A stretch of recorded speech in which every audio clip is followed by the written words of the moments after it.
사업을 하시는 한 집사님이 동남아로 출장을 가게 되었답니다. 긴 비행 끝에 드디어 호텔에 도착했고, 호텔에 도착하자마자 아내에게 메일을 썼습니다.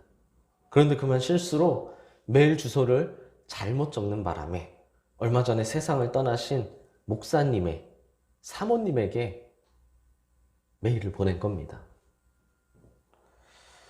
그렇게 메일을 받아 읽던 사모님은 그만 기절하고 말았습니다. 왜 그랬을까요? 정신을 회복하고 나서 사모님이 다른 사람들에게 보여준 메일 내용에는 이렇게 쓰여 있었습니다. 여보, 난 무사히 잘 도착했소. 그런데 이 아래는 정말 너무나 뜨겁구려. 오해가 있는 거죠. 메일 주소를 잘못 적어도 이렇게 큰일이 나는데 우리 삶의 방향이 잘못되면 얼마나 큰일이 생기겠습니까? 항상 돌릴 수 있을 때 돌려야 한다는 것을 명심하십시오. 수정할 수 있을 때 바꾸고, 은혜를 구할 수 있을 때 구하고, 섬길 수 있을 때 섬겨야지. 다 끝난 후에 마지막 날엔 아무리 애원하고 노력해도 이미 최종 결론은 결정되었다는 겁니다. 그러므로 지금 거울을 봐야 하고 지금 삶의 태도를 변화시켜야 합니다. 인간이 아무리 100년을 넘게 사는 시대라 해도 언제나 내게 있는 기회는 지금뿐입니다. 내일은 없습니다, 사실. 우리는 항상 지금을 살고 있을 뿐이죠. 그러므로 지금을 바르게 사시기를 바랍니다. 오늘 본문에서 하나님은 바벨론의 우상을 지적하시며 오직 하나님만이 유일하신 분이심을 선언합니다. 우상이 무엇인가요? 우상이란 인간이 하나님을 대신하여 섬기는 모든 것을 의미합니다. 그렇게 무엇이든 우상이 될 수 있고 무엇이든 우상으로 만들 수 있습니다. 그리고 당연히 하나님께 돌려야 할 영광을 우상에게 돌리는 것, 이것이 바로 우상 숭배입니다.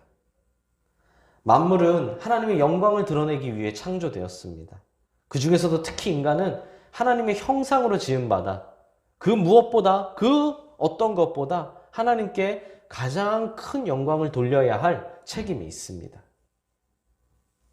그런데 인간이 하나님께 영광을 돌리기는커녕 하나님께 지음받은 피조물을 우상으로 삼아 그 피조물에게, 그 우상에게 영광을 돌린다면 이것이 얼마나 어리석고 가증한 일이겠습니까? 바벨론은 당시에 가장 두려운 나라였기에 세상은 그들이 섬기는 우상이 그들에게 강력한 힘을 제공해 주었고 또 앞으로도 더 강한 힘을 더 강하게 할 것이라고 여겼습니다. 그러나 하나님은 18절, 19절에서 우상의 실체를 밝히시며 우상을 섬기며 우상의 소망을 두는 바벨론이 얼마나 허망한 권세를 가지고 있는지를 일깨워 주십니다. 사람이 새겨서 만든 우상, 즉 나무나 돌을 조각해서 만든 우상이든 부어서 만든 우상, 즉 녹인 금속을 거푸집이나 틀에 부어서 만든 우상이든 전부 다 사람이 만든 것이기에 그 누구에게도 유익하지 못하다는 겁니다. 성경 전체를 보면 우상 숭배는 사실 유익이 없는 정도가 아니라 오히려 엄청난 해악을 가져옵니다. 우상은 어떤 모양이든지 어떤 이유에서든지 하나님의 진노를 부르기 때문입니다. 그래서 하나님은 우상을 향하여 거짓 스승이라고 하십니다. 여기서 거짓은 진실이 아닌 것, 즉 가짜를 의미하기도 하지만 그걸로 끝나는 것이 아니라 고의적으로 다른 사람을 속이거나 실망시킨다는 적극적인 의미까지 갖고 있습니다. 새기든 붓든 인간은 자신의 손으로 우상을 만들었음에도 불구하고 우상을 통해 참된 삶의 교훈과 올바른 인생의 방향을 얻을 수 있을 것이라고 기대하죠. 또한 우상을 섬김을 통해 큰 번영과 형통을 얻을 수 있을 것이라고 기대합니다. 그러나 실상은 그와 정반대로 그 어떤 참된 교훈이나 방향을 제공하지 못할 뿐만 아니라 오히려 잘못된 길로 들어서게 하고 결국은 파멸로 이끌어가는 것, 그것이 바로 우상이라는 겁니다. 거짓 스승인 우상을 만드는 것도, 우상을 섬기는 것도 지극히 어리석은 일이라는 것이죠. 오늘 본문에도 어김없이 화 있을진저 라는 하나님의 심판이 선포되고 있는데요. 하나님이 지적하시고 하나님이 심판하시는 바벨론의 5가지 죄악 중에 오늘 본문이 그 5번째로 마지막입니다. 우상 숭배는 그냥 어리석은 행동으로 그냥 끝나는 것이 아니라 그냥 잘못됐어, 그러면 안 돼 하고 끝나는 것이 아니라 그에 대한 분명한 심판이 있다는 겁니다. 특별히 19절에선 우상을 구체적으로 묘사하지 않고 그냥 나무, 돌, 은과 금이라고 표현합니다. 이는 우상을 만드는 재료들이죠. 이 재료들을 적나라하게 표현하므로 그 재료들은, 우상들은 단지 세상에 존재하는 여러 가지 물건 중에 하나, 물질 중에 하나일 뿐이라는 걸 표현하는 겁니다.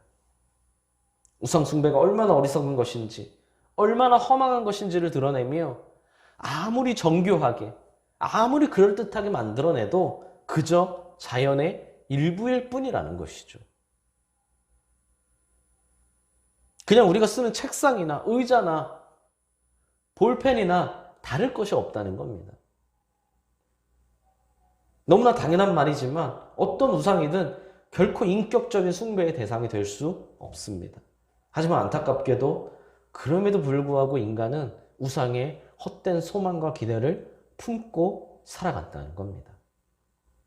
이런 인간의 어리석은 모습을 본문에서는 우상에게 깨라, 일어나라 라고 한다고 묘사합니다. 인간이 자신이 만든 우상을 인격적인 존재로 여긴다는 것을 풍자하는 것이죠. 그러나 사람이 우상을 향해 아무리 깨어나라고 애원해도 우상은 일어날 수 없고, 우상에게 아무리 일어나라고 간청해도 우상은 일어날 수 없습니다. 또한 그것이 교훈을 베풀겠느냐? 보라, 그 속에는 생기가 도무지 없느니라 라고 하시며, 교훈도 없고 생기도 없는 단지 인간이 만들어낸 우상의 허무함을 다시 한번 풍자합니다. 동시에 이렇게 허무한 우상을 따르는 사람들이 얼마나 어리석은지를 나타내죠. 특별히 생기가 없다라는 말씀은 창세기에서 하나님이 사람을 창조하실 때 사람을 빚으시고 거기에 생기를 불어넣으셨다라는 이 장면을 떠오르게 합니다. 즉 우상이란 사람보다도 열등한 존재라는 거죠. 사람은 하나님이 생기를 불어넣어 주셔서 생명을 갖게 되었는데 우상에겐 생기가 없으니까요. 우상은 이렇게 사람보다도 열등한데 감히 생명을 주실 수 있는, 생명을 주관하시는 하나님의 자리를 대체할 수 있냐는 겁니다. 끝으로 20절은 오직 여호와는 그 성전에 계시니 온 땅은 그 앞에서 잠잠할지니라 라고 합니다. 개역개정 성경은 오직이라고 번역했으나 대부분의 영어 성경들을 보면 오직이 아니라 사실 그러나 라고 번역되었습니다. 우리도 오직이 아니라 그러나로 해석해서 정리하면 18절 19절에서 무기력하고 무가치한 헛된 우상들을 섬기는 사람들을 소개했다면, 그러나 하나님을 믿고 섬기는 자는 그래서는 안 된다는 겁니다. 하나님을 믿고 섬기는 자들은, 즉 하나님의 자녀들은 우상을 만들거나 섬기는 것은 물론이고 우상의 헛된 소망과 기대를 품지 말라는 겁니다. 하나님이 우리를 얼마나 특별하게 창조하셨고 얼마나 소중한 값을 치르며 우리를 구원하셨습니까? 그런데 그렇게 특별한 존재인 우리가 우리보다 못난 존재를 의지해선 안 된다는 겁니다. 우리가 의지할 분은, 우리가 믿고 섬길 분은 우리 아버지 하나님 한 분이시라는 거죠.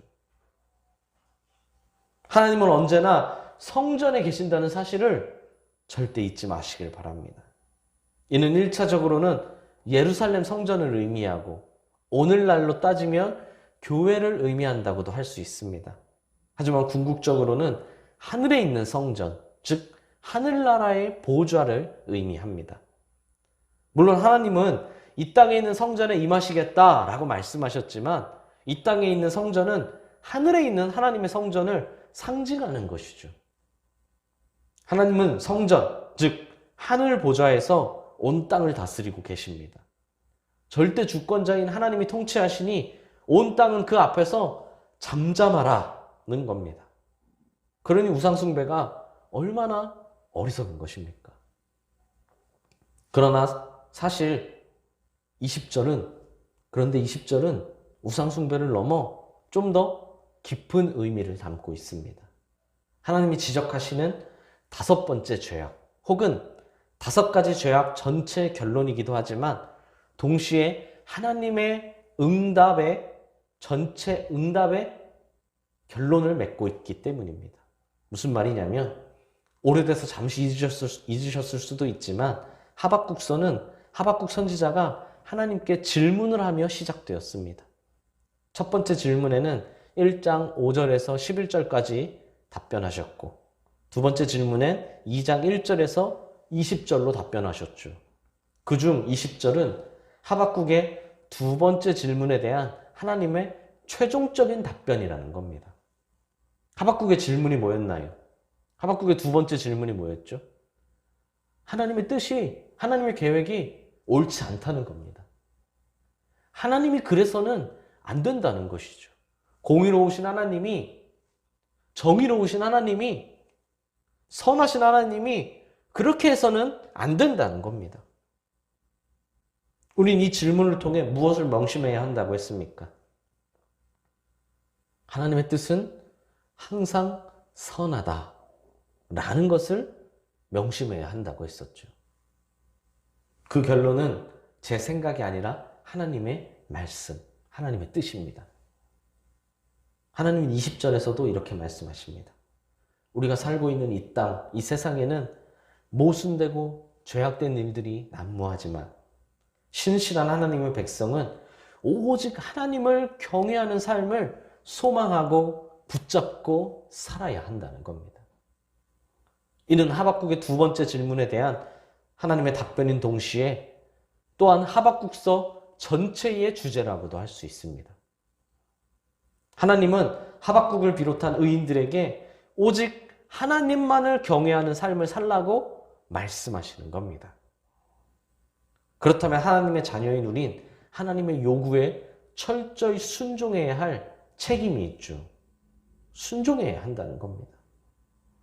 물론 이 세상은 여전히 불의와 부조리가 난무하며 앞으로도 딱히 나아진다고 기대할 수는 없겠지만 우린 그 세상에 동화되어 살지 말고 오직 하나님을 경외하는 삶을 견지하라는 겁니다. 결국 이 땅을 다스리는 분도 하나님이시고 심판하시는 분도 하나님이시기 때문이죠. 당장은 말씀대로 사는 것이 나만 피해보고 나만 손해보는 것처럼 보이고 그렇게 느껴질 수는 있어도 오직 믿음으로 사는 의인만이 하나님의 심판에서 벗어날 수 있다는 겁니다.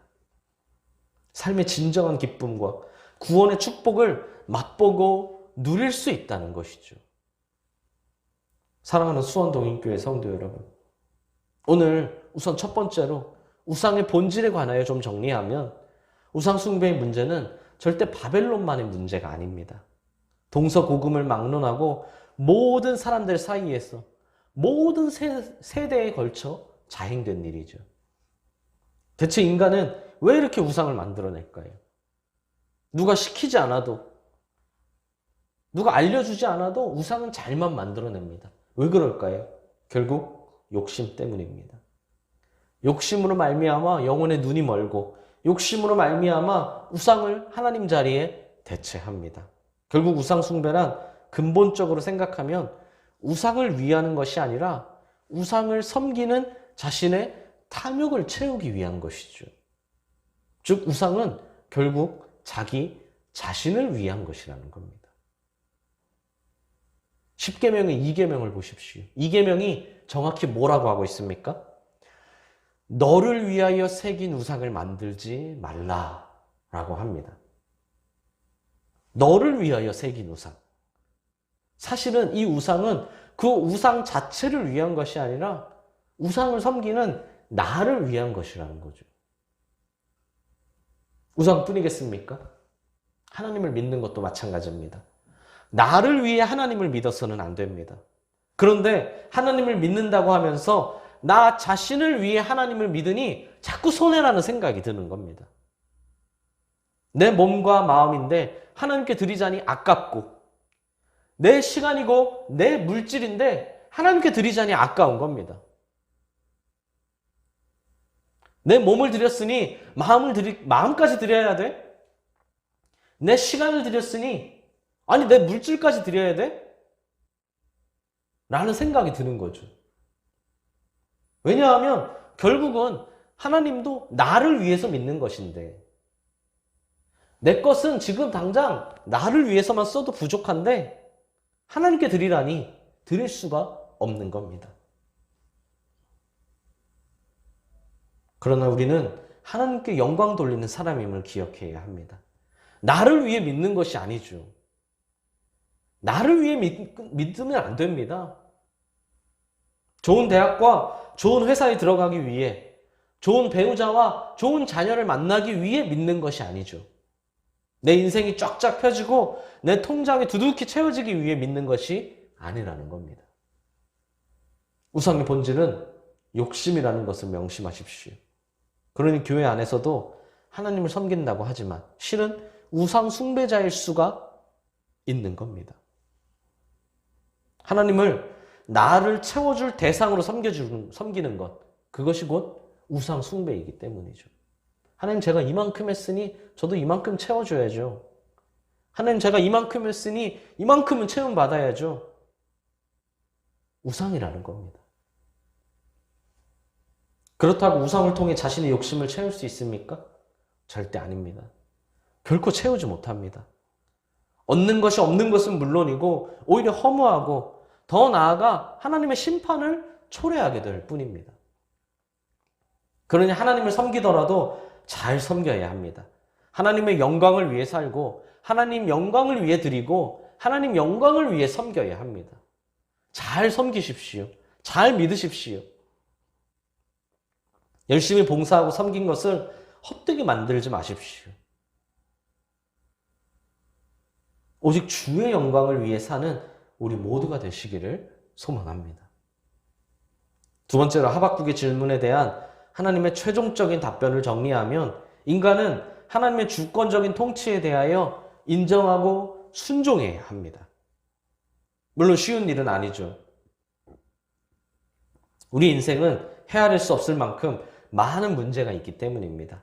인생의 문제로 인한 갈등과 시련은 잊을만 하면 또 나타납니다. 해결하나 싶으면 또 다른 게 나타나죠. 애초에 하박국도 그래서 고민했고 그래서 하나님께 항의하듯이 질문한 것 아니겠습니까? 하박국이 아무 문제가 없는데 하나님께 지금 이런 얘기를 하는 것이 아니라 하박국도 인생의 문제를 내 스스로 해결하지 못하기에, 내 스스로 답변을 찾을 수 없기에 하나님께 항의하듯이 질문했잖아요. 그러나 하박국은 하나님의 답변을 듣고 인간이 하나님 앞에 취해야 할 마땅한 자세가 무엇인지를 깨달았습니다. 그래서 하박국은 3장에서부터 더 이상 하나님께 질문하지 않습니다. 이제 질문은 그만하고 오히려 하나님을 찬양하고 감사하겠다는 절대 신뢰의 고백을 합니다. 모든 의문이 다 해결되었기 때문이 아닙니다. 모든 걱정이 다 사라졌기 때문이 아니죠. 하박국은 인간이 하나님 앞에 취해야 할 태도가 무엇인지를 깨달은 겁니다. 우리는 이 땅에 사는 동안 이해하기 어려운 일을 만나고 때로는 불합리해 보이는 일을 만나기도 합니다. 그로 인해 사람들이 하나님을 향해 항의하고 불평을 늘어놓을 수는 있겠지만 우리가 하나님 앞에 취해야 할 바른 자세는 하나님의 주권을 인정하고 그 뜻에 순종하는 겁니다. 어떤 상황을 만나든지 어떤 일을 만나든지 결국 모든 것을 통하여 합력하여 선을 이루시는 하나님의 선하심, 완전하심, 거룩하심, 전능하심을 믿어야 한다는 겁니다. 그러므로 우리가 알게 모르고 가지고 있는 모든 우상들을 다 버리고 오직 하나님의 주권을 인정하고 하나님의 통치에 순종하는 삶을 살아야 합니다. 자연이든 물질이든 이단이든 심지어 자기 자신이든 죄악된 삶은 결국 우상 숭배로부터 시작됩니다. 왜 우상을 섬기기 시작한다고 했습니까? 욕심 때문이라고 했죠. 그러나 오히려 역효과라는 것을 잊지 마십시오. 내가 더 갖기 위해 우상을 찾지만 결국은 오히려 내가 가지고 있는 것까지 다 빼앗기게 될 것이라는 겁니다. 하나님은 말씀으로 우리를 가르치시고 동행하심으로 우리를 바른 길로 인도해 주십니다. 그러므로 전능하시고 거룩하신 하나님의 존전에 나아가 마음의 무릎을 꿇으십시오. 주님의 통치하심과 공의로우심을 인정하고 잠잠하십시오. 순종하십시오. 이것이 성도의 마땅한 도리입니다. 사랑하는 수원동익교회 성도 여러분, 오늘 본문은 5가지 죄악의 심판을 끝으로 하나님을 경외하라는 명령이 함께 제시되고 있습니다. 하나님이 이런 잘못들을 지적하시고 이제 너는 끝났어, 이제 너는 됐어 하시는 것이 아니라 너 이렇게 잘못했지만 이렇게 해야 돼 라고 갈 길을 알려주시는 겁니다. 그러므로 기회라는 거죠. 지금까지 제시된 죄의 목록들을 끊어내고 다시 하나님께로 바르게 살아갈, 하나님께로 돌아갈 기회라는 겁니다.